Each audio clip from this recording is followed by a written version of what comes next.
यही वैल्यू बन जाती है। बात समझ में आ रही है? नीचे कमेंट करो। यहां तक बात समझ में आ रही है? सर, दिल्ली में हुई कार में ब्लास्ट के बारे में आप क्या कहना चाहेंगे? किसी ने जानबूझकर किया या फिर करवाया गया है? क्या हो रहा है सर देश में? Please reply. मेरे प्यारे दोस्त, देश में ये जो घटना घटी है ना, आप ऐसे समझ सकते हो कि ये पूरे देश के लिए एक चुनौती है। आप जरा सोचो कि लाल किला देश की वो प्राचीर है जिसकी, मेरे प्यारे दोस्त, देश एक कल्पना करता है कि हाँ, वो दिल्ली का सबसे महत्वपूर्ण हिस्सा है।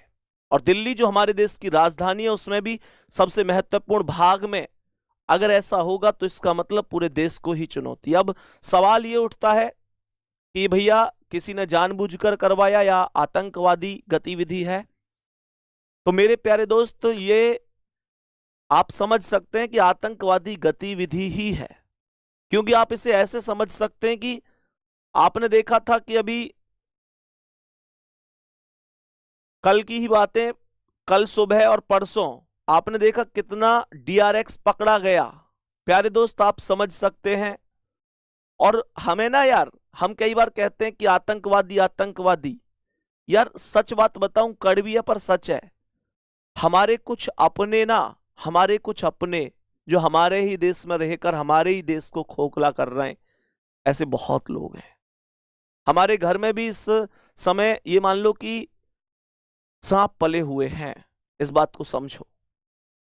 और हम बाहर वालों से ठीक है जो भी है, लेकिन हमारे देश में ही ऐसे बहुत लोग हैं जो हमेशा भारत माता को नुकसान पहुंचाने की बात करते हैं। अब कोई कहता है आतंकवाद है, कोई कहता है राजनीति है। अरे मेरे दोस्त, एक चीज बताओ, कहीं आतंकवाद तो कहीं राजनीति बताई जा रही है, पर सच तो यह है कि जान तो निर्दोष लोगों की जा रही है। आप सोचो कि उस परिवार पर क्या गुजर रही होगी, जिस परिवार के किसी एक व्यक्ति का भी 5 मिनट पहले एक मैसेज आया था कि बस मैं घर पहुंचने ही वाला हूं। अचानक से उसे सूचना मिलती है कि जो हंसता खेलता व्यक्ति थोड़ी देर पहले मैसेज कर रहा था, वो केवल और केवल, मेरे प्यारे दोस्त, एक छोटा सा टुकड़ा बनकर रह गया है। उसका हाथ कहीं पड़ा है, हृदय कहीं पड़ा है, उसकी आंखें निकल गई हैं, उसका कान कहीं पड़ा है। जिसके शरीर के अंग अलग अलग, मेरे प्यारे दोस्त, बिखर जाते हैं। उस परिवार के बारे में सोचो, जिसके परिवार में छोटे छोटे बच्चे यतीम हो गए, जिसकी मां की गोद उजड़ गई, जिसकी पत्नी का सिंदूर मिट गया, जिसके बाप की बुढ़ापे की लाठी हमेशा के लिए टूट गई। उस परिवार के बारे में सोचो। कोई कहता है कि 10 की जान गई है तो कोई 15 या 20 बताता है। अरे मेरे दोस्त, जिस परिवार का सदस्य चला गया उसका तो सब कुछ उजड़ जाता है। लेकिन यही वाली चीजें हैं, उन घरों में तो कभी कभी भी शायद अब उजाला नहीं हो पाएगा जिसके घर में हमेशा के लिए अंधेरा हो गया हो। प्यारे दोस्त, खैर दिक्कत यही है, सबसे बड़ी दिक्कत है, सबसे बड़ी दिक्कत है इस चीज में। कहां सुरक्षा में कमी रही, कहां क्या रहा, लेकिन बस इतना ही कहेंगे अभी तो फिलहाल। पता है यार, आम आदमी को ही झेलनी पड़ती है। आप कोई भी मुद्दा उठा के देख लेना, इस बात से सहमत हो तुम भी, मुझे पता है।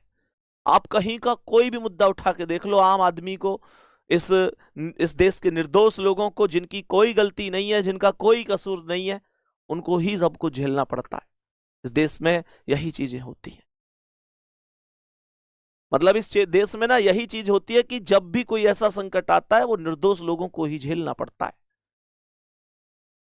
भगवान से बस यही प्रार्थना करेंगे कि उनकी आत्मा को अपने श्री चरणों में स्थान दें, और उनके परिवार पर जो कुछ गुजरी है, मेरे प्यारे दोस्त, उनके परिवार पर जो कुछ भी गुजरी है उसे झेलने की, उसके दुख को सहने की शक्ति उनके परिवार को दें। आगे बढ़ें एक बार नेक्स्ट क्वेश्चन पर। नेक्स्ट क्वेश्चन पर चलते हैं, बताएंगे कि इस प्रश्न का क्या आंसर है।